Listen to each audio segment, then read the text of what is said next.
Thank you, Professor Tom, the chairman. Good afternoon, everybody. It is really my great honor to be here to deliver a presentation. Before I do this, I first want to congratulate our VNU for the 25th anniversary. Wish you a great success in the future. My title, as you see from the projector, is Emerging School of Thoughtful Pedagogy in Responding to the Technologizing Education. Now we know education is become more and more technologized. So in this kind of big context, I want to introduce you another very particular school of pedagogy called Thoughtful Pedagogy. Before we start my presentation, I want you to watch a short video clip, and you are all lesson observers. Try to see what you see. Give some comments.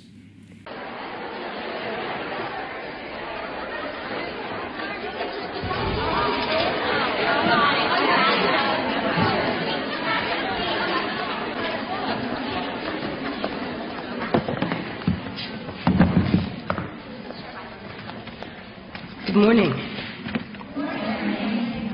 Thank you. This is History of Art 100. We'll be following Dr. Staunton's syllabus. Any questions so far? Your name? Why don't you go first? Connie Baker. Catherine Watson, nice to meet you. Dr. Watson, I presume. Not yet. And you are? Giselle Levy. Giselle. If someone could get the... Susan Delacourt. Thank you, Susan Delacourt. From the beginning, man has always had the impulse to create art. Can anyone tell me what this is? Wounded Bison, Altamira, Spain, about 15,000 BC. Joan Brandwin. Very good, Joan. Despite the age of these paintings, they are technically very sophisticated. Because of the shading and the thickness of the lines as it moves over the hump of the bison. Is that right? Yes, that's exactly right. Next slide. This one you are probably less familiar with. It was discovered by archaeologists In 1879, Lascaux, France, dates back to 10,000 BC, singled out because of the flowing lines depicting the movement of the animal. Impressive name. Herd of horses. I meant yours. We call her Flicka. Elizabeth Warren. They call me Betty. Very good. Betty is also correct. Just because something is ancient doesn't mean that it is primitive. For example, next slide, please. My Serenus and his queen, 2470 BC. It's a funerary statue of the pharaoh and his queen, originally intended to preserve the pharaoh's soul. Have any of you taken art history before? No. Let's go on slide. Seated scribe, Egypt, 2400 BC. Peasant couple plowing, 16th century BC, Egypt. Snake goddess, Minoan, 1600 BC. Victoria's art fresco, Minoan, 1600 BC. Funeral dot, Mycenaean, 1200.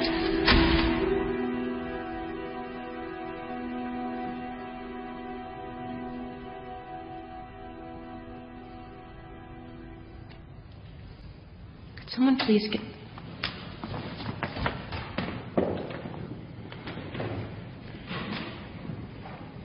Thank you. By a show of hands only, how many of you have read the entire text? And the suggested supplements. Long way from Oakland State.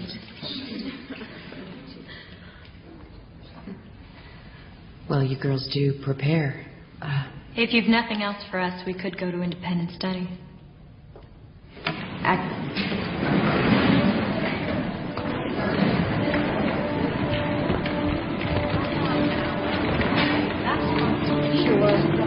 what do you see?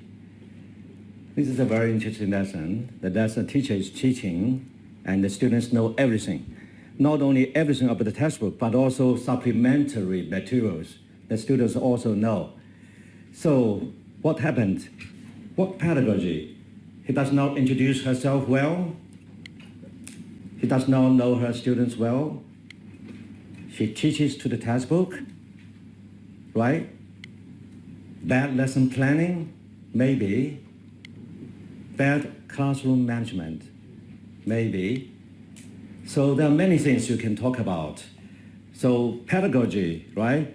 Pedagogy is a technical thing? It's just a kind of technical thing. Yes and no. So pedagogy may be technical, but sometimes pedagogy is a way of living with our students. It's a way of dealing with the students.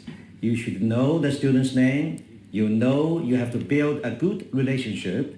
And once you have a good relationship, the true teaching and learning will happen, right? So there are many things to talk about. I just want to say, from technique to technology, we do a lot of technical skills of what and how to solve the problems. Then we have a series of technology, we call that science of techniques. So these days, there is a special type of technology we call disruptive technology. Do you know that term? Disruptive technology.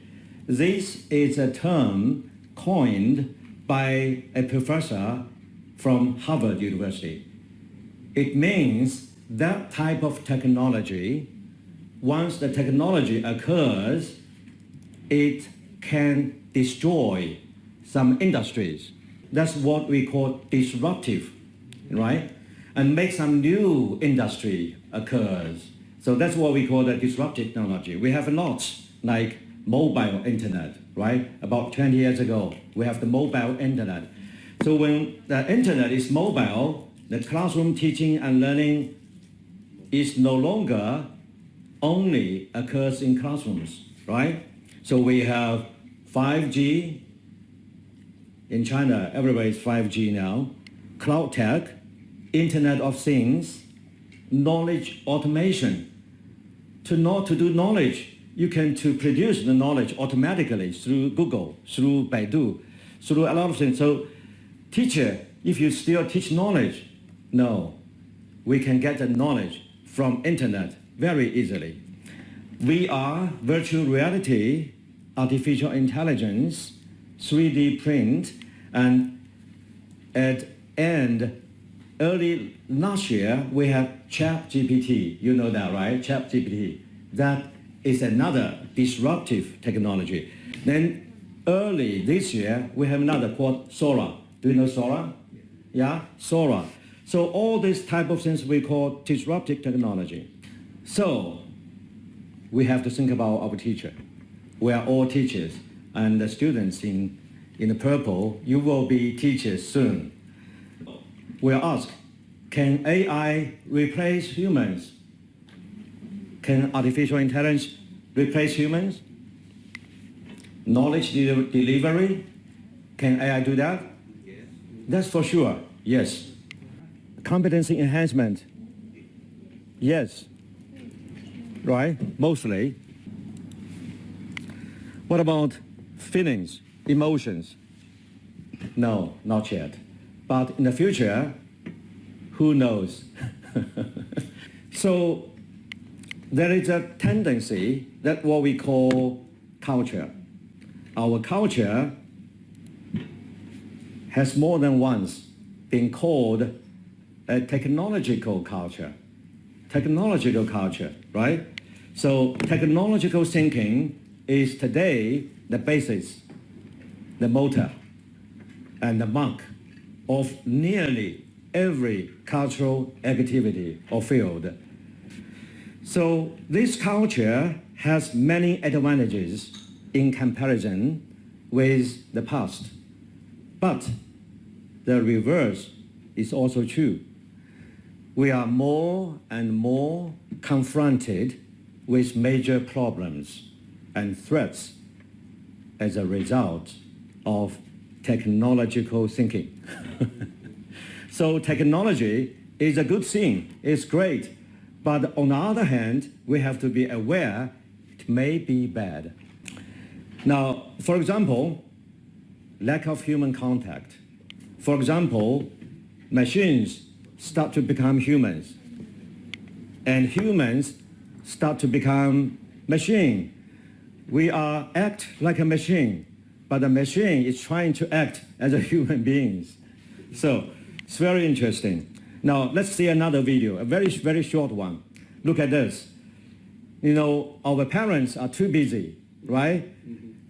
We usually do something like this. Like, look at me, look at me. When you're kids, you can do something like this, right? You hide your face, then you go, peek-a-poo, right? Peek and see you, and the kids will laugh.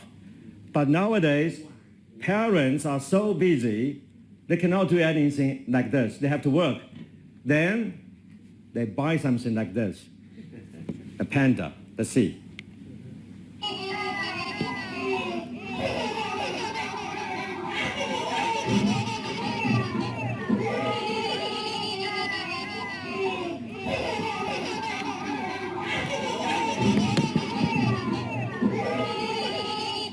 I will play along and along, but what do you think? What's your thoughts? Is this good? Of course it's good. It's released the parents a lot of time. But on the other hand, as a mother, as a father, do you like your kid in this kind of situation very often? No, I don't want to. Right? Okay? So, take a different perspective to look at pedagogy, because pedagogy is a major theme of today's presentation. Classroom is a multi-dimensional system. It's a multi-dimensional system, ever-changing, with many contingencies, a lot of unexpected moments. In a sense, some part of the lesson can never be planned. Once you get into the classroom, things will change.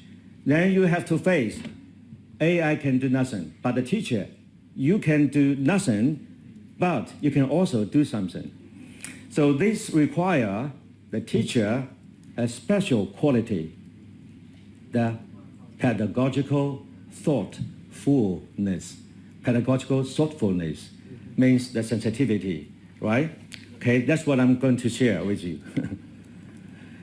Let me give you some examples in classroom moments. I did a lot of projects. For example, this case, where Miss Lang is checking whether the students are able to recite the poem. Jenny, the student, cannot recall some lines. He said, Miss Lang, can you recite the poem? You want me to recite the poem, but can you recite the poem by yourself? While the teacher is reading to the class, John's writing as a piece of model writing, he hears the students whispers, John copied it. John copied it. Many, these kind of things. So, what should we do? I collect a lot of stories.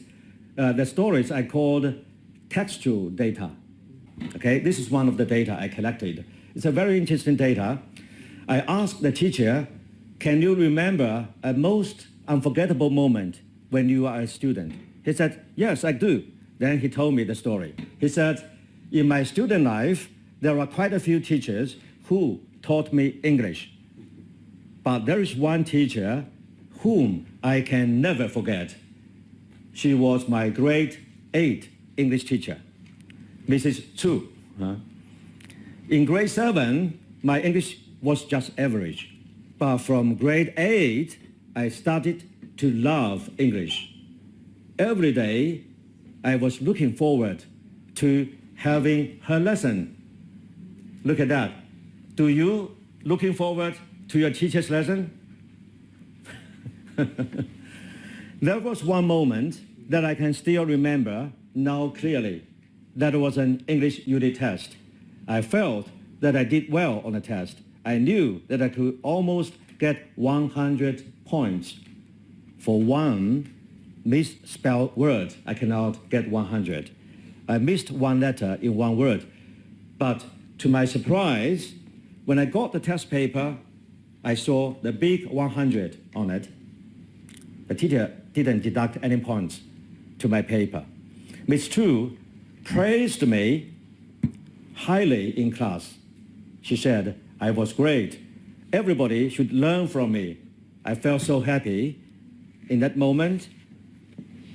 And this is the moment I can never forget.